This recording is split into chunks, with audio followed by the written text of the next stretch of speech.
This is the Mindset Over Bullshit interview.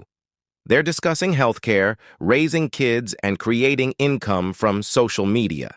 This is more than a message. This is more you than a movement. This is a lifestyle. Mindset over bullshit. That Queen, happy National Watermelon Day. Is that why my husband got watermelon today? He got some watermelon that was already cut, and it was in little slices. And I told him, "Oh, I want some," and he said no. And then no, then while he was driving along, he gonna look at me and say, "You want some watermelon?" Yes, I want watermelon. I already didn't ask you for it. What are you talking about? Yes, I want watermelon, sir. Give me some watermelon. And so I had watermelon today. I didn't know it was the day for it. Yep, it is the day for it. But I'm on theme. Is the day for it. I was trying to get my wife to take us out for margaritas because there's like a Mexican restaurant where you can get it's a bunch of Mexican restaurants, of course, but there's one in particular that has I can go the peach watermelon margarita. Ooh, it is something to write stories about. Oh man, it is so good. Yeah. And when I first got it, she made fun of me like, who wants a peach watermelon? Like, what kind of combination is that? I don't know. Try something new. And that thing was on hits. Oh man. I believe man. It sounds good. I love fruit though, like all fruit. So you like sangrias? I do not drink right now. So I don't think I've ever had a sangria. I don't know if I've ever had a sangria. My favorite thing to drink when I was drinking was Long Island iced tea. Ooh. That can be a plus. That can be a negative because I feel like with a Long Island iced tea, you never know how strong it is until it's too late. Oh, I always know how strong mine is, and I'm fine with it. I don't care how strong they make it. I'm good. Let's go. However strong you want to pour it. They would ask me. I was in college at the time, so I was much younger and much more able to synthesize the alcohol through my body. And they say, "Oh, I'll pour it strong," and I'm like, "That's fine. Go for it. I don't care." Do it big. Do it big. Go big or go home. Do you did you stop drinking because of multiple sclerosis or you gave it up before then? I stopped drinking because of this diet that I'm on, which is due to multiple sclerosis. Yeah.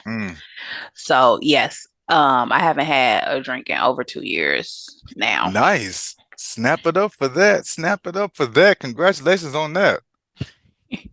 But I wasn't a heavy drinker anyway. In college I was. I was the one who could make drinks with Everclear and nobody knew it was Everclear in there because I was good. I'm good. I tried to do in college, my roommates and I decided to throw a fish fry one day.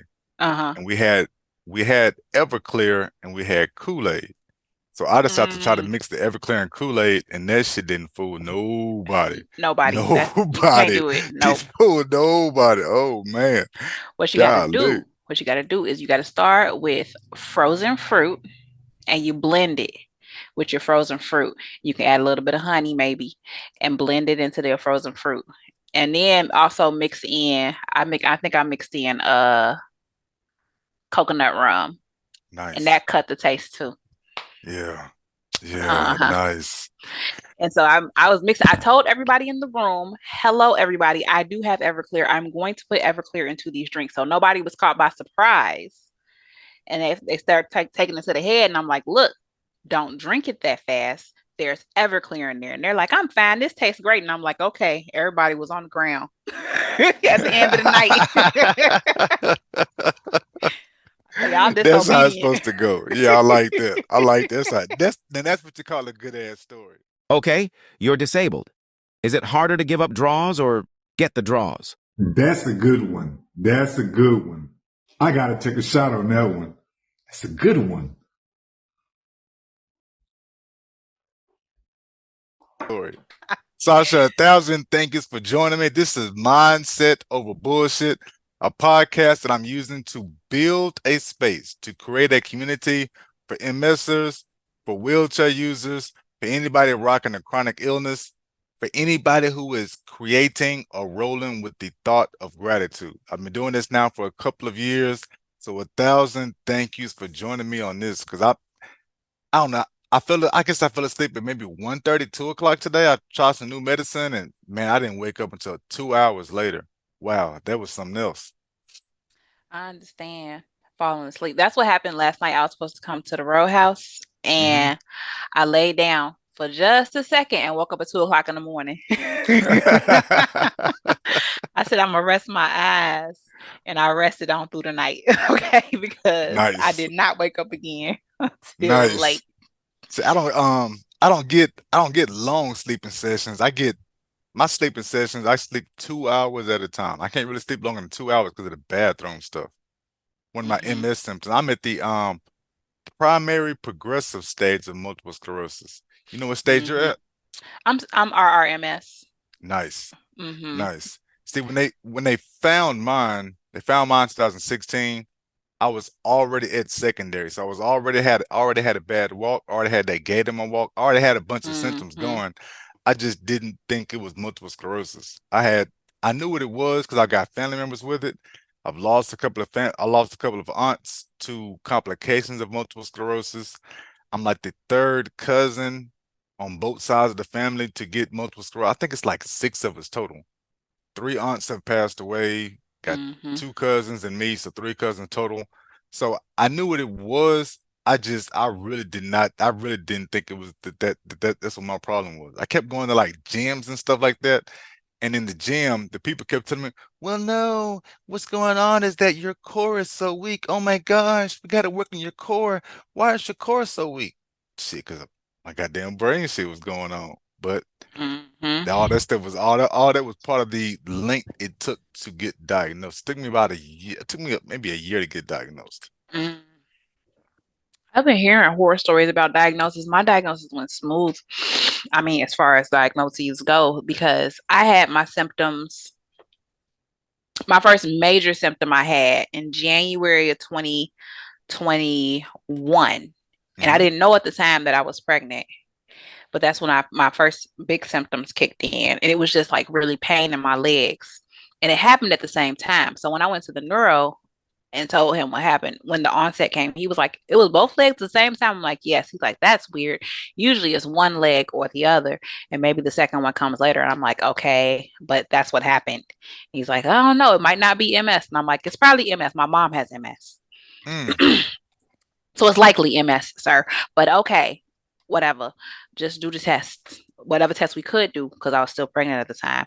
And he was like, we can't do no real definitive test until you get done being pregnant. So I got done being pregnant and got out of the hospital from being pregnant. And they were like, you got to come back and get MRIs and stuff. But my husband had just started a new job. So he's my ride. I don't drive. He drives me everywhere. And I'm like, okay, so he's gonna take off for work for me to go get the MRI. And it was just so stressful. I was postpartum, my hair was falling out. It was a mess. And I didn't do nothing until June of 2022. I woke up and my eyes would not move at the same time, right? I hmm had ophthalmyalgia, I think is what they call it. And my eyes would not move at the same time. And I was like really disoriented because I can't see. And also my legs were very weak. So I had a 9-month-old baby. I'm trying to hold the baby. She can't walk yet. I'm trying to walk around. I'm like, this is not going to work. I got to go to the hospital. So I went to the hospital and they were like, okay, basically what we're going to do is we're going to put you on a steroid. And if your, symptoms clear up, then you got MS. And it was Nah. that simple. Wow. Uh-huh. Yeah. So they gave me the steroid. They put me on the 3-day steroid Yep. regimen, and the symptoms cleared up. I left the hospital with, an eye patch on because my eyes still weren't moving at the same time together, but I could see out of one. I could see out of one eye at a time. hmm So I left with a patch on. I ended up having to put a whole mask on my eyes because the sun, it wasn't like extremely bright, but the way my brain was interpreting it, it was like killing my brain. I was like, I can't do it. I gotta have something over my eyes this whole time. hmm And so I had my eyes covered that whole time. But that was my big hospitalizationable relapse. And I haven't had one since. So Wow. that's it. Wow. That's the first story. So you didn't get diagnosed. When you got diagnosed, you were already pregnant. No, I was done with my pregnancy, but I had my first major symptom when I was pregnant. Okay. And I didn't know I was pregnant. It was a few months later. Actually, my pregnancy story is ridiculous, but Wow. so Holy I shit. got pregnant, had the symptoms, didn't have insurance. So we had to go through the process of getting insurance once I found out I was pregnant. Because the leg Hmm. thing, it wasn't like it was debilitating. It was painful only when somebody touched it, and eventually that pain kind of went away. And I just Okay. had decreased sensation. It's not numbness. I could still feel things when you touch me or if I touch it. It Hmm. was just a decreased sensation. It was technically neuropathy, but it wasn't that bad. It wasn't bad enough for me to go to the hospital about it. Put I'm it that picking up way. what you're putting down. Yeah, I'm picking up what you're So putting down. I go through that shit a lot too. yeah, so I was like, I ain't going to no hospital about it. Ain't no big deal. But then I found out I was pregnant. I was like, oh, I guess I got to get a doctor now. So I got the state insurance, went to the doctor, and by the time I got to the doctor, I was in my final trimester. Mm. Like that's how ridiculous. God, dog, you were putting you decided, you know what? Let me go and take all this and do all this at one time. Right, basically. So I went to the doctor and they were like, "Oh, you probably gonna have this baby in October." And I was like, "What?" Because I was going in hoping for a Capricorn. I wanted a December baby. I said, "Let me get a Capricorn because I need more Earth signs in my house." And Mm. I didn't get it. I got a second Libra, so now I have two Libras, a Sagittarius, and their daddy is a Scorpio, and I'm a Taurus. I just wanted one Earth sign, but I couldn't even get that. I was like, let me get a Capricorn, please. Nothing. A whole new Libra. Okay, I'm not. I always hear people talk about Zodiac. So whenever you were saying that you wanted a Capricorn, you needed more Earth signs in the house. My wife was a Capricorn. Hmm. What was that? Was that going to was that going to give you a more peaceful child, a more peaceful household? Probably, yeah. Yeah. I Okay. think Earth signs get along really well. Um, right now I'm Earth. The boy is fire. We get along pretty well because fire can harden Earth. Okay. But then they daddy is water. Water softens earth. And then the girls are air and they consternate me. The only reason we really get along is because we both have Venus as a ruling sign. I'm a Taurus and they're Libras, and we both are ruled by Venus. And that's why we don't be at each other's throat all the time because me and air signs really don't get along at Uh, all. see, I got a cousin who is real big into Zodiac, and she talks about all the stuff you're talking about now, but I always am getting confused because I'm like, well, if if you're born in October, like I'm born in late October, so I'm Scorpio. But man, I started getting confused when you start talking about the ruling signs and the Scorpios who are they're born in October, but they have the sensitivities, the whatevers of another sign and the ruling sign like you're talking about, all that is where I get confused at. Yeah. I always say I'm a May Taurus, which is the real Taurus. April Tauruses are like Aries. They may as well be Aries. Ain't nobody worried about them. I mean, it's cute they say they Tauruses, but they really act like Aries. Mm, okay.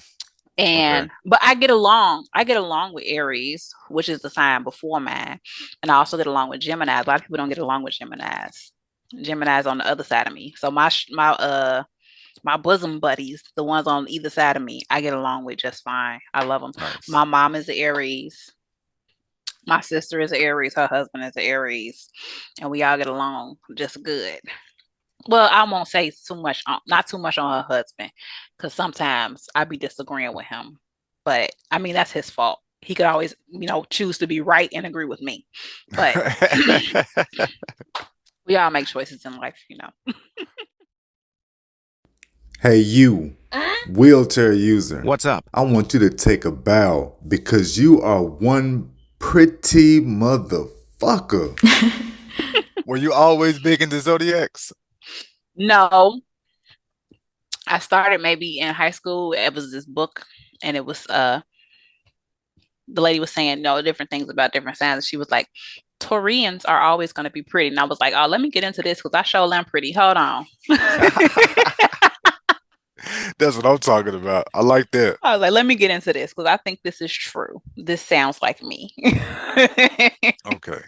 Nice. All right, so Sasha, so you were I'm diagnosed with Sasha. multiple sclerosis. Oh, Sasha, I'm so sorry, Sasha. So you were Mm. diagnosed with multiple sclerosis. What was the? I just had the question in my head. God, dog. You were diagnosed with multiple sclerosis, and oh, here it is. So, what is the diet that you decided to go to? How do you feel about the diet? Do you feel like it's actually working for you? So, I started off with what's called the Walls Protocol Yep. by Dr. Terry Walls. And as I got to Googling and looking for things that I could eat under her diet, it was like some inconsistent stuff. So one of the things that she said not to eat was nightshades. And one of the Mm-hmm. recipes I found on her website had peppers in it. I'm like, peppers is a nightshade, Terry. So I came out of that because you're not gonna piss me off with this. I know what a nightshade is. You know what a nightshade is. Stop playing in my face, please. So I went to what's called the autoimmune protocol. Now, the person who crafted it and is like the biggest champion of it is Dr. Sarah Ballantyne. I think she also goes by Paleo Mom. And Huh. basically, is I say it's working because I think statistically, people who get diagnosed with RRMS have a couple more relapses before a year is out. And so I've Mm. been 2 years relapse free. I had no relapses in 2 years, and I've been doing this diet for 2 years. So I'm blaming it on the diet because I really haven't done nothing else. They say you're supposed to exercise and do all this, that, and the third. All the exercise that I get is chasing children around the house. Every once in a while we go to the park maybe, but I don't be like, too heavy on the exercise because I don't have the time. And then when I do have the time, it feels like a really big production and I just don't be on it. So Yeah. I'm counting it to the diet, but we don't have insurance again. We will have insurance. I hope by next month I'm gonna go and get, an MRI and see if the lesions that were there are still active and all that other jazz. For like some empirical evidence that what I'm doing is fine. Um, but without having insurance and then knowing how much MS meds cost, Yeah. and then knowing that if you lose the insurance, then you lose the meds basically. I don't even Yep. really want to you know, get started on it and then something happen and we don't have insurance and then I'm stuck out there without. That's exactly what I did. So I was like, okay, I'm just gonna do this. And this is what I've been doing. And it seemed to be working. Now I do have, contingency plans. If something happens and I get worse, I hope I'll do an immunomodulator, like an Albagio or something like that. Okay. Um, but I'm on all the MS newsletters and I'm looking at the new things that are coming out and things that still are yet to be tested and da da da da.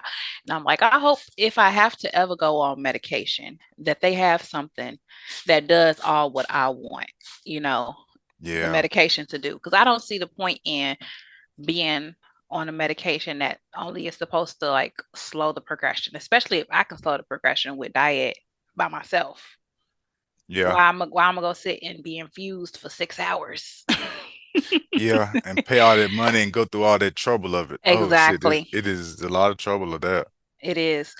And like also I grew up, my mom had, like I said, my mom has MS and I have like memories, vivid memories of her. She would have seizures when she had relapses. And her being in and out of the hospital and my grandma telling me, they still haven't found the right medication combination and da da da da da. And I'm like, I don't want to go through that. So Mm-hmm. I'm gonna just sit this one out. I'm gonna wait until they get to the hopefully I can make it to when they get to the remyelination medications, the ones that help to, fix the myelin. And Mm-hmm. then I'll do that. I'll do that when they get it. Hopefully I can last that long, however long that's gonna take. I am not gonna lie. You seem to know a lot more about the medications and what to do with the medicine than I do. I am on my this is my 8th year. Mhm. My first I got diagnosed in 2016 and I had employer insurance.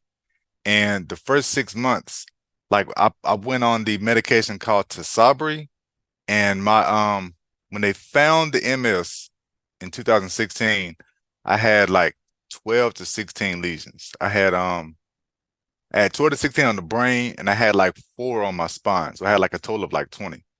And then they put me on the Tisabri. They put me on the heavy steroids for I had to do steroids for 5 days straight. I had to do it like twice in 6 months. And the steroids didn't make me feel a whole lot better. But of course, you gaining weight, you're not supposed to be doing steroids like that. So by the end of 6 months, when they checked my MRI, when they checked my MRIs again, my lesions had tripled on the brain and they had tripled on the spine, and I had a lot more symptoms kicking in. And I had that thing that they always trying to scare you with called the John is it the JC John virus. the JC virus. I was JC virus positive. Mm-hmm. So at that point, I quit all healthcare and I Mm-hmm. didn't come back to healthcare until 6 years later. Like I was doing the I stopped drink. I didn't stop drinking alcohol. I stopped eating meat. I stopped eating meat. I made some other changes. Called I read a book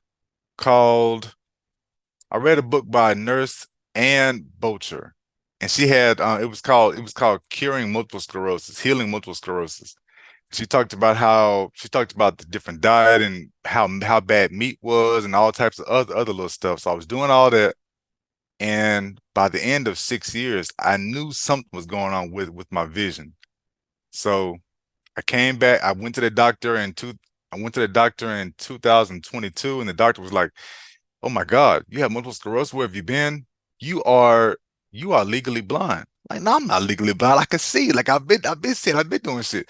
No, son, you are legally blind. And since then, I've been on healthcare since 2000, pretty much until 2022. What it is, I'm usually on Affordable Care Act. So they put me on Ocrevus last year. I did Ocrevus twice last year, like you're supposed to. It's like Ocrevus is that commercial comes on when they do all that damn me singing. That Ocrevus is like $45,000 a shot every 6 months. It's like I'm worth you were talking about medicines earlier. I am worth, if I take all the medications and everything that they prescribe, I am worth $1.1 million every year as a patient. And the average person with primary and progressive multiple sclerosis is worth 1.5. I'm at 1.1. Like the Ocrevus is 45,000 every 6 months. They want me to do Botox, and Botox is like $80,000 a month. It's a bunch of crazy ass numbers. And none of the stuff ever has seemed to work. Like I don't feel like I've ever taken anything that works except for I take oxybutynin for the restroom because I go to the restroom a lot. Like without oxybutynin, I gotta pee about every 30 minutes, which of course will drive you insane, especially if you're in a wheelchair and gotta do all that transferring and stuff like that. Yep. So I take oxybutynin, that slows me down to like every 2 hours.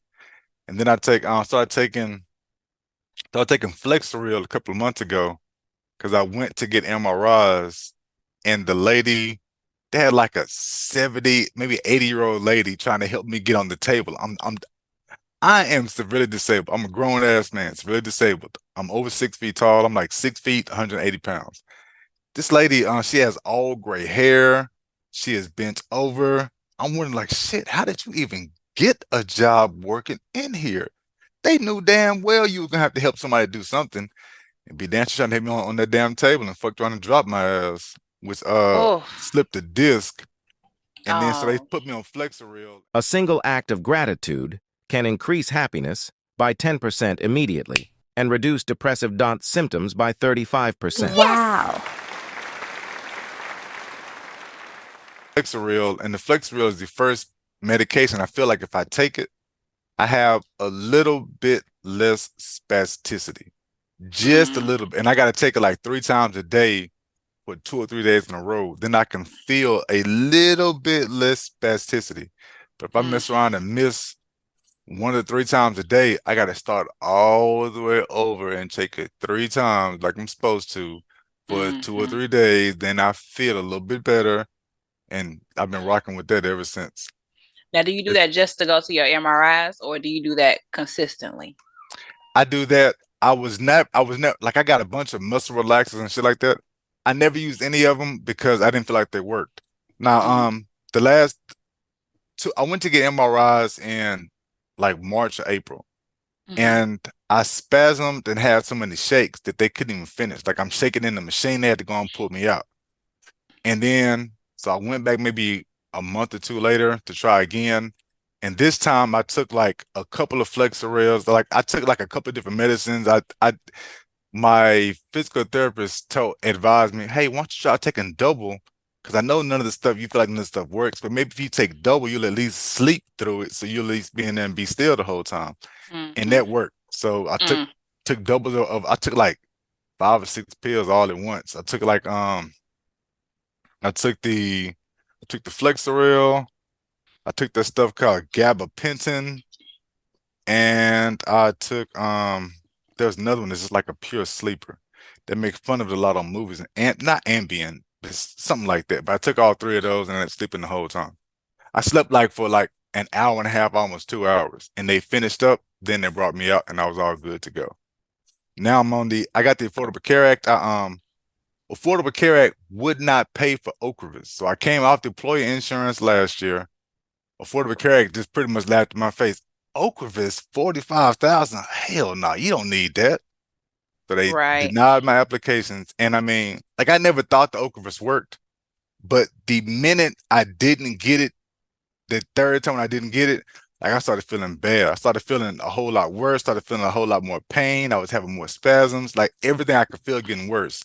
What if they put you on instead of Ocrevus? They had to give you something instead. Nothing. The Affordable Care Act denied all those MS medicines. So denied everything. I couldn't get anything. I went into the doctor, called it of course, the neurosurgeon said, oh my God, you're going through a bad flare-up. And 3 months after not getting it, now I'm doing so bad that they have approved all the Ocrevus. They have approved the Botox. I'm supposed to have a special wheelchair because I'm like severely disabled. Like my whole body's in the shape of a wheelchair now because I've been stuck in this mud for so long. And the wheelchair that the doctor prescribed is like $25,000-$30,000. So of course, Affordable Care was like, no, we ain't doing that shit either. But I've gotten so bad since not doing Ocrevus in March like I was supposed to that they approved that. So now it takes them like 3 or 4 months to create and make the wheel. They got to come out and measure you, your weight, your height, your actual dimensions, shoulder width, how far your shoulders are apart, your booty, all that stuff. And then they customize and design a custom wheelchair for you. It's that wheelchair, when they got done, the wheelchair would be $25,000. And of course, since I have out-of-pocket expenses, and my out-of-pocket maximum is only $1,500 with the Affordable Care Act. So as soon as I pay for that, it's gonna pay for the wheelchair, it'll pay for all my medicines for the rest of the year. However, I'm not paying for Ocrevus or any of that shit until they give me the wheelchair. I'll pay for the wheelchair. I'll pay the $1,500 for the wheelchair, beat my maximum, then I'll do Ocrevus, then I'll try Botox again, then I'll try other stuff.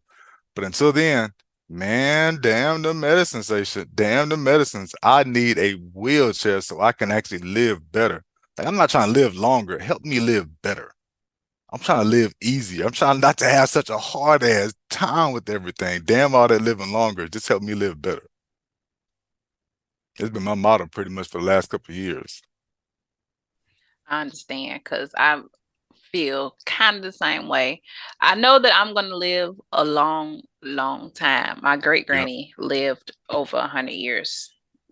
My grandma on my mom's side, still living, and she well into her 80s and still like moving around, moving and shaking. So like MS might slow me down, but that means I'm just going to be slow and old.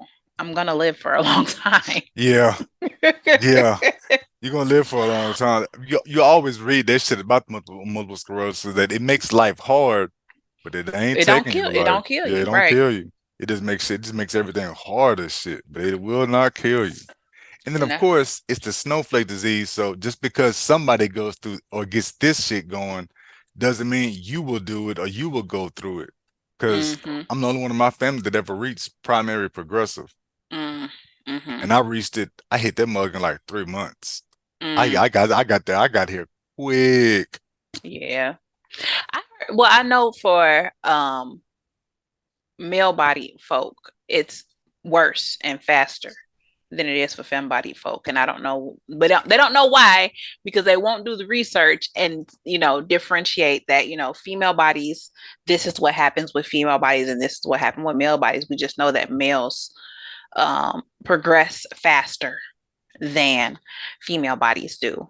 I think it got something to do with hormones and the hormone cycle, because I can feel like my symptoms are different along different parts of my cycle. And I know, like, I can count on having energy like the week of and the week after my cycle. I can count on that. I can count on my energy during those times. And that's when I do a lot of my video recording and stuff like that, because I know that I'm going to have the energy to do it. Now, editing, that's another story.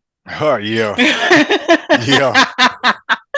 But I mean, I get around to it, but having the energy and like the brain bandwidth to just get in the footage is a pain. When you do your editing, are you doing it on the computer or on the phone? No, I'm doing it on my phone. That's why I'm so happy I just got a bigger phone, because I had been working with the iPhone 8, and the screen is not at all. The screen's so small, and I'm sitting there, typing really tiny and trying to figure out, and then also trying to maximize certain parts so you can see that, and then shrink it back down. Oh, right. Shit, yeah. Yes. It is a pain, but now I got a bigger phone. I got the iPhone 11, and it's bigger. The thing is, I don't have as much storage on the 11 as I do on the 8, so now I'm trying to figure out a storage solution. It's a pain, but it's going to make things easier. And then just finding the time to do it, because I have the boy is 9, he'll be 10 in November. The girl is 7, she'll be 8 in September, and then the little girl is 2, will be 3 in October. And between them and their daddy, it's like, I just can't have no peace. I'm surprised right now ain't nobody knocking at my door. Like, I closed it and locked it. I'm surprised ain't nobody knocking at the door, but I know their daddy is here, so they might be out of doors. Because the little one, if you say outside, she'll have on her shoes, wrong feet, pants on backwards, she ready to go. She's like, she said outside, okay. I'm with it. I'm at the door. I'm waiting for you by the door. And I'm still looking for a perfect. What the fuck is this? Oh my god, there's a bird in my car. Oh, it's a bird. So whenever you are managing your kids and you may be low on energy because of the MS, do you have any tips on how to juggle the exhaustion of multiple sclerosis and these kids who never seem to get exhausted? They only get exhausted whenever you feel great. That's when they want to be tired. No, I don't have any tips. I think a lot, because if I got to come in there, everybody gonna have a bad time, and they know that. So if I say hush, y'all better hush. Because if I come in there, I'm taking tablets, I'm unplugging TVs. Everybody gonna sit down and sit in the dark and look at the wall. Don't play with me. Don't play with me. That's what I used to call gorilla daddying. My kids used to call it gorilla daddying too. Like, I'm gonna come through and beat my chest. Look, you gonna sit your ass down, blah blah blah. And since of course I can't do all that loud. I don't do all the loud talking, big talking anymore, because I'm in this damn wheelchair. So I'm in the point now where my wife and I watch a bunch of the murder shows and crime documentaries and shit like that. Now in the back of my mind, I'm always thinking like, shit, I'm a whole lot smaller. I can't move. I can't stand up. I can't crawl. My kids could whoop my ass if they really wanted to. Like, they could actually look at my face and like, whatever, daddy. I'm gonna go upstairs. You be cool right there. So like, I can't go upstairs and check a room. I can't do a damn thing. So what I have learned that helps me out a whole lot with managing the kids is Have you heard of this shit called love languages? I have. I don't think a lot of it though.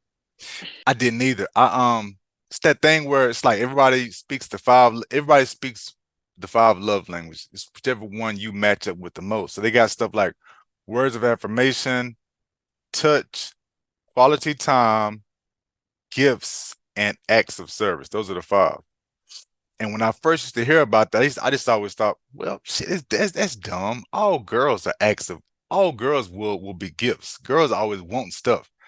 And so I've always treated my daughters and my wife that way. And then when I actually read about the book in 2022 and started going by it, then I realized like, oh shit, my wife don't give a damn about gifts. She is acts of service. That's the reason why I come in here with perfumes or some clothes or some type of expensive whatever. And she looks at me like, I mean, it's cool. I'll take it. But if I actually wash and fold and put them clothes away, I'm going to town. Like she's gonna take me out. Like I'm gonna have a good ass time that night. If I find a way to get the kids fed in the bed while she's watching TV, so she may look up and she's like, I gotta go in there and cook something. I already fed them. They in the bed already. Really? And then just like that, I have a good ass time that damn night. I didn't realize that acts of service was her love language. And it's like that with like one of my daughters is words of affirmation. But I've always thought as long as you buy girls stuff, buy your daughter something, they go, yay, daddy, I love you, daddy. One of my girls is gifts. I got my wife is acts of service. My oldest is words of affirmation. I got one boy like just like you. My one boy is he is words of affirmation as well. And then she's a lot like what you're talking about with your youngest. She's man, she's all the way a daddy's girl. She's never stops talking, never stops moving. She is quality time. She's like quality time and she's words of affirmation. So once I treat the kids like the actual love language, like suddenly they begin to do more stuff. I didn't have to fuss as hard. Rooms got cleaned up a little bit more. Chores were done a little bit better because I'm speaking in the way that actually works for them. Now, will they apply that shit to each other? No. Did they apply that shit to their mama? No. Has their mother done it? No. Has she treated me like no? I'm the only one doing it, but it has made a huge difference in my relationship with all five of them. That love, like the love languages. I learned about the brain hemisphere, the left and right side brain hemispheres. I knew about learning styles already because I'm a former teacher. I just never used that shit on my own kids. I'm always just gonna beat my chest and you can sit your ass down, get into them chores or whatever. And now I can't do all that fussing. Now I actually got to use my words and talk and communicate with people. It's a whole different world on this side. I mean, we do communicate because we're homeschoolers. Nice. So we still do a lot of, stuff and interacting and things like that. I guess we have a pretty close relationship because we're homeschoolers and we're always around each other all the time. But they still kids. They still kids. They still gonna be, active and overactive and but it's not too bad. I do recognize when it's a me issue. And I can tell like, okay, it's me. I'm cranky. So I need y'all to go out of my face right now because I'm cranky. And if y'all don't go away from me, I'm going to be cranky at you. Yep. And they understand that. I think maybe I explain a lot or over explain a lot. Like, okay, this is how much energy I have. This is what I need to do with the energy. If y'all make me come off of the list of things that I got to do for energy, that means that y'all are going to miss out on something. Because when my energy gone. That's all I got. So if y'all decide y'all want to, bother me and divert my attention from the thing that I'm doing so that I can take care of you, cool. That means maybe y'all don't get dessert tonight because I'm not going to make whatever I was going to make for dessert. Or, I have an energy budget. Y'all can either get with it or y'all can be upset about something. Y'all let me do what I got planned. We're good. If y'all take me away from it, then that's on y'all, because y'all the ones gonna be out of it. Because I'm going to have what I need for me. Y'all the ones not gonna get something. So y'all make the choice, and usually they choose to go out of my face and leave me alone so I can do what I'm gonna do, and everybody is happy.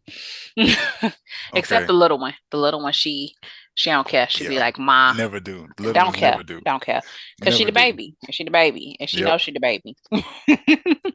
So so you must have told your kids that you have MS and had to talk to them about your energy and stuff like that. They know I have MS, and they know that I'm doing the diet for the MS. In fact, my son, he be playing in my face. He gonna tell, it was my birthday, and grain free means I had to have like a super special cake that I wasn't gonna make. So I didn't have no cake for my birthday. And my son gonna say yeah, mom's birthday cake gonna be lettuce.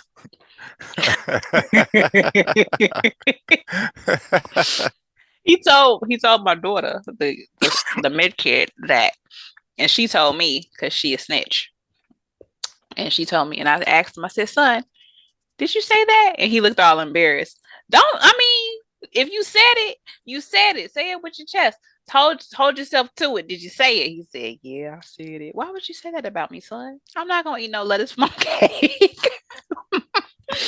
But they know I have MS, and they know that I'm doing mostly diet for it. And they know that, I have an energy budget. Even if I didn't have MS, I would have an energy budget as a parent. Yeah, true. I may not have articulated it in such a way, but I have an energy budget. I can only do what I can do, and I'm not going to burn myself out. Yeah, them spoons ain't no joke. Mm-hmm. Spoons are not a joke. I mean, I've burnt out before. I've had burnout before, like especially in college, because I was working 2 part-time jobs and doing schoolwork and everything else, and still partying on the weekends, and having relationships with people and stuff. That's exhausting. I've had burnout before, and I don't ever want to be in that space again. I design t-shirts for wheelchair users that are not afraid to be called wheelchair users. Does having, because of your diet, does that add extra chores to your cooking responsibilities? Are you the cook in the house? Yes, it does, because they won't always eat what I eat. Yeah. There are some things that they will eat, regardless, they like, and they're gonna eat it. But like, I made spaghetti squash with a red sauce. Yes. Don't say that, because it was not that great. It was okay. I gotta work on it and get it better. But they didn't like it. They didn't like that. So I had to make them spaghetti with tomato sauce. With actual, spaghetti noodles. They wasn't too into the spaghetti squash. So that means I gotta do 2 dinners. Gotta cook 2 things.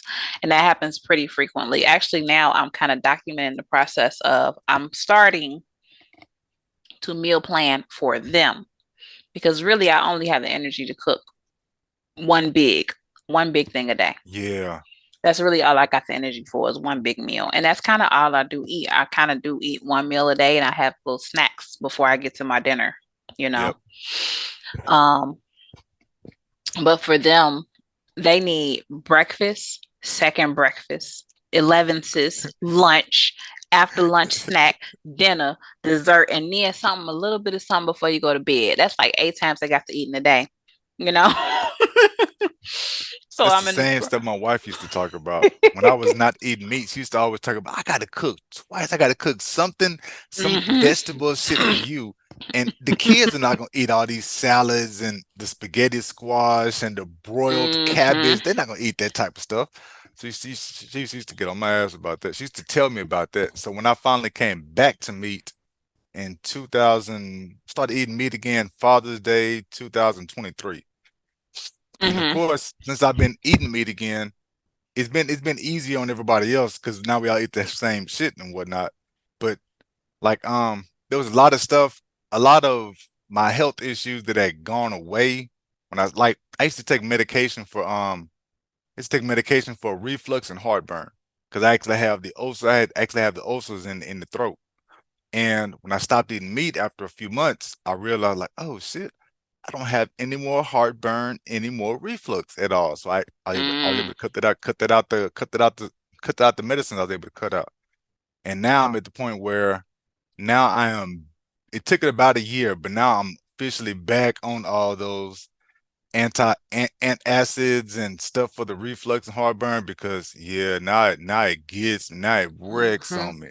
And when it gets me, it doesn't last for like 2 or 3 hours. It's gonna last for like 14, 15 hours. Like I'm going to go to sleep, wake up, and it's still there. I'm gonna wake up throughout the night with the stuff bubbling all out your mouth, and you don't know if you're gonna either spit it. Yeah, I go through all this shit, all that stuff. So far, well, I don't eat red meat, so I don't eat beef or pork. I only eat chicken and fish. But I cut out red meat before this diet. Right. Because I had an uncle who passed away from colon cancer, and the second he passed away from colon cancer, I said, oh, it's in my family. What causes colon cancer? And they was like, if you eat a lot of red meat. And I said, I'll never eat red meat again. And I never ate red meat again. And so I just cut out the red meat. But I haven't had, the one time I had red meat after I quit, it was organic, grass fed, the $20 a doggone pound. Meat. And that didn't do anything to me. Like it didn't hurt my body. But I had just store-bought ground beef. My stepmom had made some chili. This was many, many years ago. And I ate it, and I was very unhappy in my body for many days after. I said, okay, that's confirmation. I need to come off of red meat. I won't eat it no more. And I ain't had it. Ain't had it since. Been down that road. I've sure been down that road. But people be like, oh, how do you don't eat pork? The only thing I miss about red meat is chitlins, and that's it. If I could find a poultry chitlin, I'd be fine. That's the only thing that I miss. That's one thing you probably gotta leave the country for. I bet you go to some other country, they got stuff just like that. They got stuff like the other countries. I saw vegan chitlins, but they weren't called chitlins because they were in Korea. Koreans will eat chitlins, but they don't call them chitlins. They call them something else, and they eat them. Eating animal organ meat is healthful. It's a health food. That's why I keep saying I'm waiting for whenever somebody, it's gonna be one of them palm people gonna hop on the internet and be like, so how do you clean chitlins? The doctor says that I need to eat organ meat, and I've learned about chitlins, and I want to know how to clean them. I'm not telling you nothing, Caitlin. I'm not telling you nothing. Because I know it's gonna happen. I know it's gonna happen because I know part of the diet that I'm on, they say you're supposed to eat organ meat twice a week. 2 servings of organ meat over the course of a week. Because the organs is where there are a lot of nutrients packed. Because the organs store it and meet it out, put it out over the body over time. So if you're eating the liver, you're eating the liver of an animal, that's a lot of things that was stored for that animal that the animal don't need no more, and now you can have it, right? So they say you're supposed to eat organ meat twice a week, and I usually do shrimp. Whole seafood is considered organ meat. So if you're eating a scallop or a shrimp or something like that where they can't dissect it and take the organs out, the organs are in there, that's still organ meat. So I eat some shrimp. And I do chicken livers. Wow, learn something new every day. And so that's what I do. But the only thing that I would add to my diet that I had cut out from before is chitlins. Everything else I done found, if it's on the pig, I have a way to get close to it with poultry. I can get something turkey or chicken and do it. But I haven't had red meat in probably almost 20 years now. Wow. Okay, so check this out then. What is you say you didn't have any tips, but you just give us some awesome tips on organ meat and how it's reaching the nutrients. I ain't know any of this shit. It's like when you think about it, you like when I think about it, it makes sense. Like, oh, it does make sense. And I bet the heart, the liver, the organs, I bet that does have all the nutrients and everything. I've never actually wondered about that. Never. That's good thing. Good shit. Thank you very much. How about this then?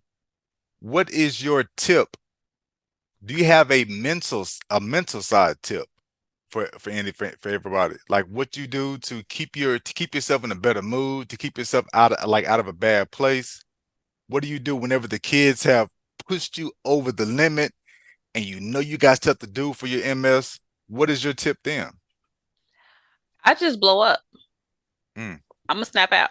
Let it all loose. Yep. Let it go. No, and then everybody tiptoe around and be upset and sad. But hey, go sit down on my face. But it doesn't happen very often. I'm a Taurus, so I have patience, and I am growing my patience in new places now.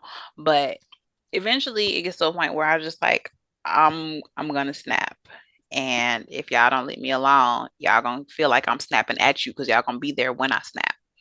So y'all can go and sit down, let me be mad by myself, or y'all can have y'all feelings hurt. It's up to you. I see that. Give it to them. That's that. What do the kids call it? It's that real talk.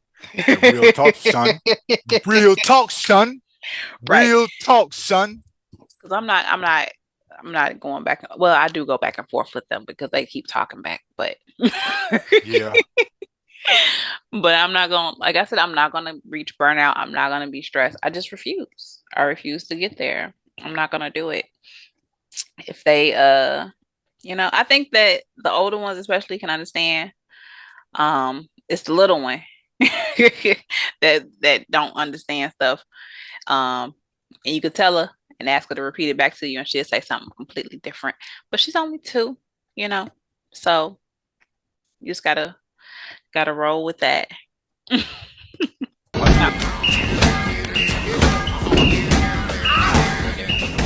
Are you a movie watcher or a book reader? Oh, I have comfort shows. Like I just got done rewatching Monk. Oh, my sister used to love that. I like Monk. Every time if I ever type out, here's the thing. I'm saying it just like Monk. Here's the thing. I love Monk. I love Psych. I like procedurals. So like Law and Order, shows like that. I like propaganda. I know it's not real. Do you watch the true crime documentaries, or you prefer more like the drama about the crimes? I like the drama, the drama about the crimes. I don't like the true crime stories because it makes me feel distrustful of everybody. Because that's real life. They will do that. That's what I was talking earlier about. That's what I was talking earlier about. I've seen so many true crimes about kids killing parents and aunts and uncles and shit like this. Sometimes I be like, yo, let me I'm coming up out of that. I can't. Calm down. My kids miss on whoop my ass for talking too much shit. Right. Because then I feel like distrustful of everybody, and like I'm in the grocery store and somebody looking at me too hard, and I'm like, oh my God, he gonna put me in his van. Yeah, they will do that too. Damn show make you think stuff like that, and you miss trying to go home and turn on the TV, and it's in the middle of an episode where somebody then got kidnapped and stuck off in the trunk or in the van. You're like, God, dog. Yeah, I sure have been there. I'm big on gratitude. I'm big on gratitude journaling. I'm always telling people there's a difference between being grateful and showing gratitude. If you are being grateful, that means you just list off what you're grateful for. I'm happy I have a house. I'm happy I got kids. I'm happy I got a job. Happy I got legs. When you share your gratitude, that means you are actually telling why you are grateful, or you are writing out the story of why you are grateful. So you may write in your gratitude journal, I'm happy it is not raining because I'm going to go outside and play in the backyard with my daughters. They're going to pull flowers and stick them in my ear. And I'm going to watch my son be terrible at basketball. That whole story that you write down, of course, is your gratitude. And that's important because that takes longer than just saying, I'm happy I got blinds, I'm happy I got hair, happy I got Carmex, I'm happy I got a job. Right now, the story takes longer. So that's been a huge part of me keeping my mental side together as I deal with all this, with the kids, with the marriage, with the MS, is always being accountable and writing in my gratitude journal. Now that you know what gratitude is and what being grateful is, can you share a story of gratitude?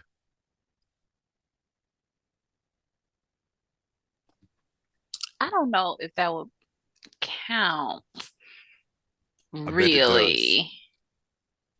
So I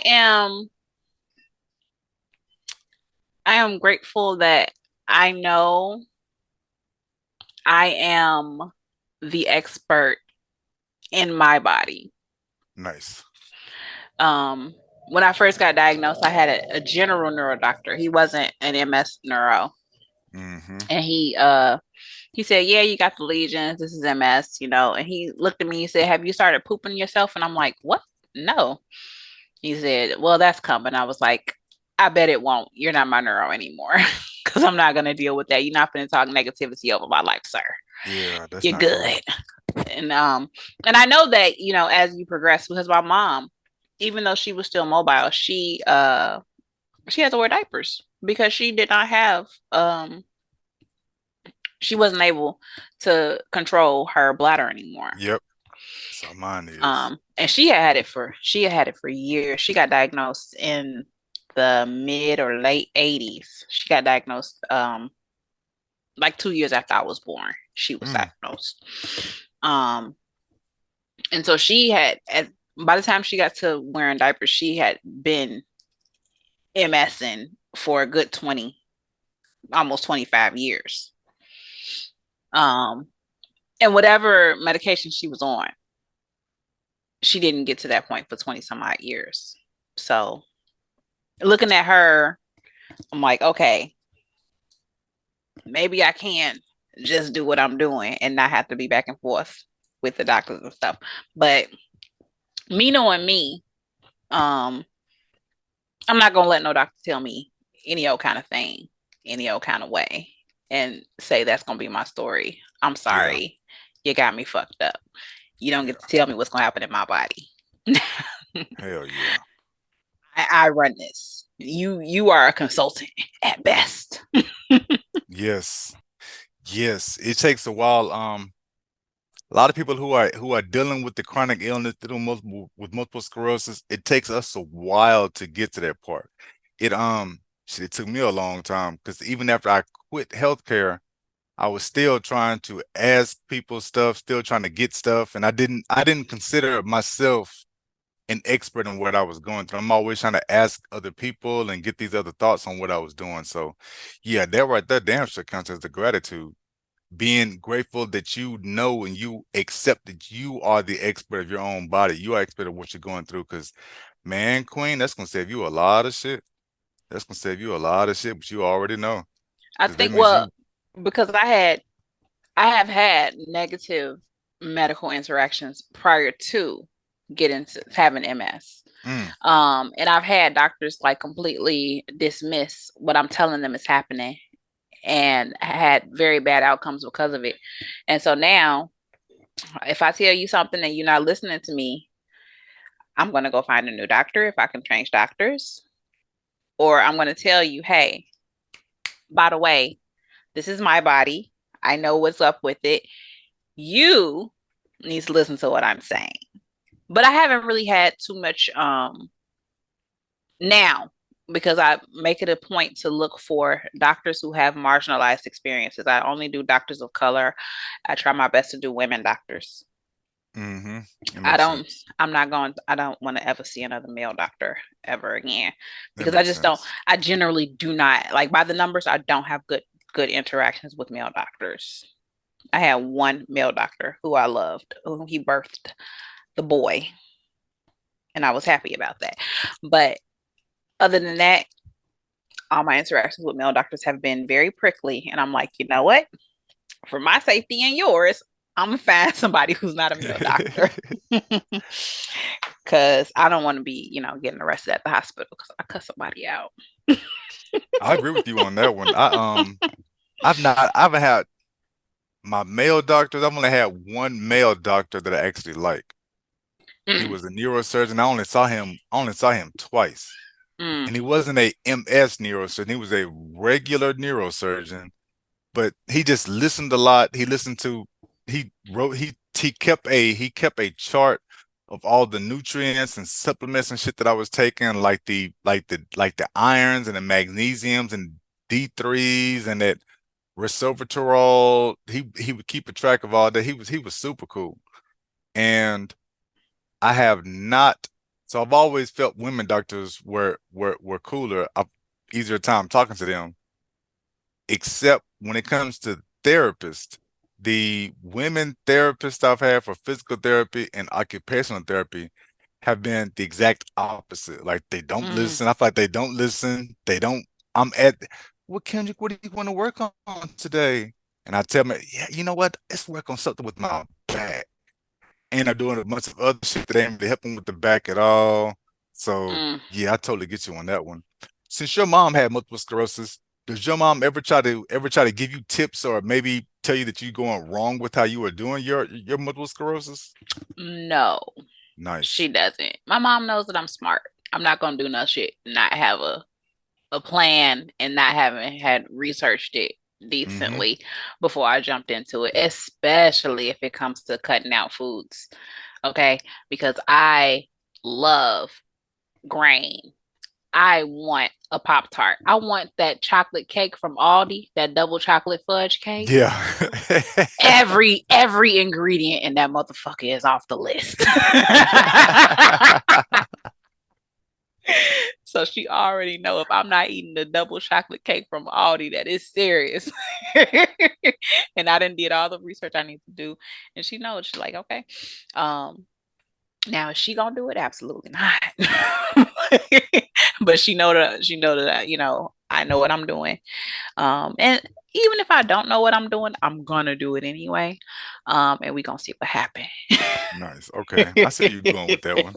Yeah, I see you going with that one. Yeah. That's what's up. But I think the maybe the most difficult part is they daddy. He's always like, oh man, I want to go here, I want to go there, I want to go out to eat and da da da da. And I'm like, I don't know what to tell you because I know they use seed oils and everything. They gonna at least use black pepper, and I can't go out to eat. I need to cook at home. I need to have food at home. And he's like, oh, we can't never do nothing. We can find something that don't have to do with food and go do that. And then also with the masking, because if I wind up with long COVID and MS, somebody's gonna pay. Somebody. I'm not talking about money. I'm not talking about money either. Somebody gonna pay. Somebody getting their ass whooped. I'm gonna be at Mitch McConnell's door. Hello, Get him Mitchell. a couple of times for me. Get him a couple of times for me. Oh wow. How you doing, Mitchell? Did you know I got long COVID because of your policies? Hello. Are you in the state of Kentucky? No, I am in Indiana though, so I'm nearby. It ain't nothing but a hop, skip, and a jump. Being from Houston, Texas, Indiana, to me, Indiana and Kentucky are all in that. In my head, they're all in that. What do they call it? The Midwest, the Bible Belt. Yes, it is very much the Bible Belt. My granddad on my mom's side was a pastor, so I was a preacher's grandkid. We was in church all the time, and even I speak fluent Christian, even though I'm not a Christian at all. My father's a big time Bible thumper, and my mom is an atheist. So we didn't grow up going to church. We grew up. My mama made us read the Childcraft Bible story. We had to read a Childcraft Bible story every Sunday. We had to read one or two of those. Then we could go play, clean up, then go play. If I stayed at somebody's house and they woke up early on a Sunday to me, man, we going to church, dog. I'm gonna call my mom, come get me. I'm not. I wear no church clothes. I'm not going. No way. Mama, come get me. They are going to church, and I ain't got no church clothes. We were Come at get me. church all the time, and that's was a huge point of contention because I hated dresses. Mm. I don't like wearing dresses. I still rarely wear dresses. But now if I wear them the way that I want to wear them. Right. It's not as huge a deal. But having no agency as a child, and they're like, oh yeah, you gotta wear a dress to church. And I'm like, I don't want to wear a dress. I want to wear pants. And I know now, pants make me feel secure. My legs are enclosed. I I like get the it. feeling of I get knowing it. that my legs are covered. I like that. Um, it was a comfort thing for me. And they're like, no, well, you got to wear a dress. And I'm like, okay, y'all are completely disregarding everything I said. So as soon as I got old enough to not go to church, I stopped going to church. And they'd always be like, oh, well, don't you want to have a relationship with the Lord? And I'd be like, God's fake, because I was a complete, I was an asshole. Like when I was from 18 to 22, I was a complete asshole. So anytime they asked me anything about church, I would just say the most blasphemous thing I could find. Um, I'm calmer now that I'm Pushing back. almost 40, but I still don't, I'm not going to church. I don't go to church. I don't want to. And nobody can make me. Get that. Yes! Yup, that's why I added goals to my gratitude journal. How long have you been? I see you on social media a lot. How long have you been doing the? In my head, I consider you an influencer on social media. How long have you been doing that? And was that always a career thing, or was that something you started up after MS? It started in earnest after MS, but I Okay. had I was the not a moderator. I was the admin of a Facebook shit posting group that was like 13,000 strong. And we'd Wow. be in there playing all the time. But then Mark doesn't pay for people to admin groups. So I made a page because he'll pay me on a page. So I'm monetized on Facebook and they'll pay me money for posting. They don't pay enough, and so I'm not posting a lot anymore. But I was in a I was in a shitposting group for the longest. And most of the people who are in my shitposting group all have some type of chronic illness or something. Like when I had my first relapse, I was in the group and I was like, hey, I can't see good. My legs are weak and I'm scared that I'm going to drop the baby while I'm carrying her. What can I do? And they were like giving me all these tips because a lot of them have mobility issues. You know, I have a Mm. very strong neurodivergent and disabled community online. And so I could throw out a question and it's guaranteed somebody has an answer for it. And so I went to my group and was like, what do I do? And they were like, you can do this, you can have this. This is what I do in my kitchen. This is what I do. So to make sure that my baby is safe while I'm carrying my baby and I, have, the weakness in my legs or whatever's going on with me. So for things like that, for practical things, I'm definitely gonna ask my community those types of things, Nice. because they have the lived experience. I know people who are like in their 60s and 70s and have been dealing with different levels and different types of disability for over 40 years, right? Mm. So that I'm always going to ask, I'm always going to use my community in that way. And that's really what I use social media for. There's nobody in IRL who I could ask these types of questions and get any type of cohesive answer, right? But I can throw up a signal online and I'll have like 50 people coming to pour out, help and Yeah. assistance. And so I really like that. And I don't know if I'm an influencer because I really am more of a community builder, because if I don't see the communities, I don't see many communities that would serve me. Like I tried to do the MS Reddit. I don't like them motherfuckers. I'm in I'm in there.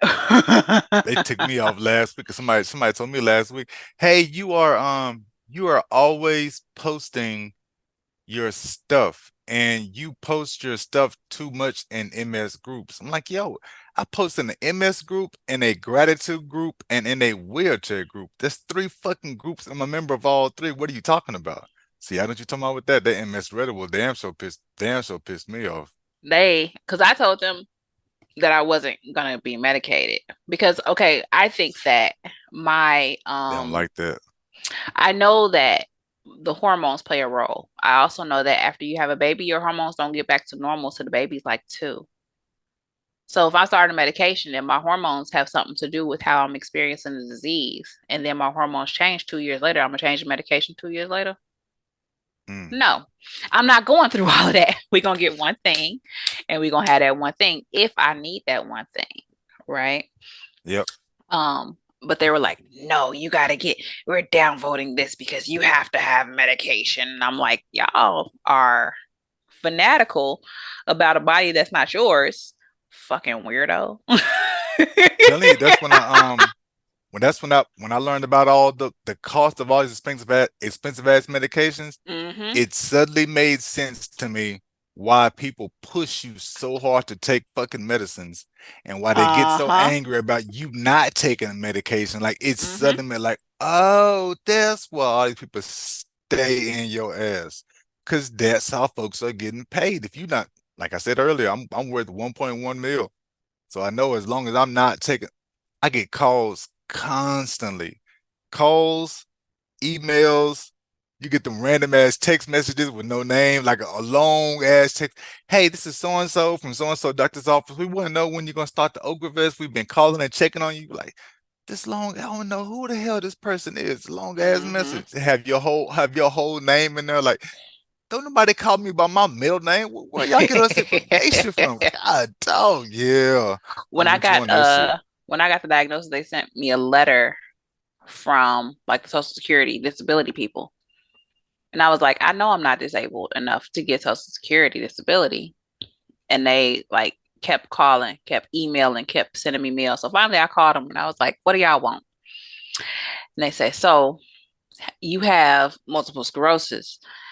Are you able to do XYZ? Yes. Can you do this, that, and the third? Yes. Well, maybe you're not disabled enough. I know. I don't know why y'all was calling me. Y'all could read my files. The same way y'all got my information to let y'all know I had MS, you could see that I'm ambulatory and I don't need, stuff. So why are y'all bothering me? And they were like, oh, well, when you get disabled enough, you can give us a call back. I won't get disabled enough. Thanks, bye. That shit. It's madness. It's madness. Yeah. But I do understand that disability is expensive and somebody makes buku bucks off of people being disabled, right? Yeah. I'm sure I have no idea who that person is, where they are, but yeah, because the people who are getting disability, it's never enough. It's not. No, not the people getting the disability check. The people who make the money off of the services that are provided to people who are disabled. Yeah. Those people, they all rub elbows with the governors and the presidents and the Congress people to make sure they are first in line for those government funds that are coming out, that $85,000 for previous or whoever, or home health aides and things like that. If you need that type of assistance, there are people who make buku bucks because they don't pay the nurses, the people who come out to your house and help you do everything you got to do. They don't pay them. Don't pay them enough. They don't pay them. And they certainly are making a lot of, they're profit machines. They're profit machines. They're not non-profit organizations. They make a lot of money. And that's why they sit there and wait. They wait like vultures, just wait for you to decompose so they can figure out, how to pick at your corpse and get all the money that they can out of you. You won't see a cent of it. It'll never come to you directly. Never. But they gonna get their money. They gonna get their pound of flesh. Got that right. Yes, you do have what it takes. Yes. Every day you are rocking those disabilities. You are rolling those limitations. Stand in that. And if you can't stand, then you sit in that. You own that. You take that. You believe that. You have what it takes. You prove it every day that you make it despite the disabilities. You are a testimony to it every day despite the limitations. Take that. That's right. Damn sure right about that one. Well, Sasha, I have sincerely enjoyed this conversation. I usually have these scheduled for 30 minutes. Yo, sis, we have been on this mug for like over an hour. I'm enjoying Oh. this hell out this damn me talk. This has been I have learned. You have told some good ass stories because I'm telling you, the thing about the organs being so rich in nutrients. Mm. Once that hit my head, I start thinking about it like that. I'll be damned. Now there is something there. I'm gonna start rocking harder with. And then, of course, whenever you were talking about the confidence that you have in yourself to be the expert in whatever it is you're going through, to push back on people telling you to do this or do that. Yeah, all that's good shit. We need more MSs need to hear that type of stuff right there. So 1,000 thank yous for that. And masters and women, because doctors love to tell women that, oh, you're just hysterical. No, actually, my liver is coming out of my ear, nigga. I need you to fucking. They make it seem like you are crazy. Yep. Because you're experiencing something and they don't know what it is, and they don't want to look foolish by saying they don't know what it is. They've had all this training, and that's another reason why I choose to go to marginalized people, because they are not afraid to be like, you know what, I don't know. Let me research some stuff and get back to you. You don't get that with men, and you don't get that with palm colored men in particular. They love to act like they know everything. Keeping that forever palm colored. Oh, you don't even want to get me started. I got a list. Mindset Over Bullshit is a self-help podcast published by Kendrick Avant and designed to help people see their value through the power of gratitude journaling.